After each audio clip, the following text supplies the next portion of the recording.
Note 15 Pro ဘက်ကပါလေရမယ် Note 15 Pro လေးတွေဘက်ကပါရှာဝယ်နေတဲ့လူတွေလုံးဝ original quality လေးတွေကျွန်တော်ဒီမှာပစ္စည်းလေးရောက်ထားတယ်လုံးဝကမှ original quality လေးတွေပေါ့နော်အဲဒီလိုမျိုးခိုးပြလေးတွေရှိမယ်ပြီးရင်ပတ်ပယ်ရှိမယ်ပြီးလို့ရှိရင်ကျွန်တော်ဒီလိုအဖြူအောင်ရှိမယ်ဘက်ကပါလေးတွေ double take ကစာပါပြီးသား quality တော်တော်လေးကိုမှကောင်းတယ်ပြီးလို့ရှိရင်နောက်တစ်ခုကဘက်ကပါတယ်မဟုတ်ဘူးဘက်ကပါဘယ်ဝယ်ချင်တာမဟုတ်ပေါ့နော်ကျွန်တော်ဒီ frame ကောက်သွားလို့ဒါမှမဟုတ်ဒီဘောင်းနေကျွန်တော်ချစ်ရတယ်တော်တော်ထင်လာတယ်ဒါမှမဟုတ်ဘောင်းနေပဲ့နေလို့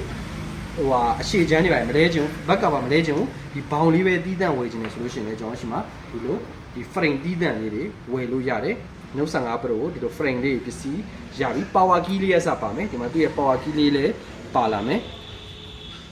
လုံးဝ frame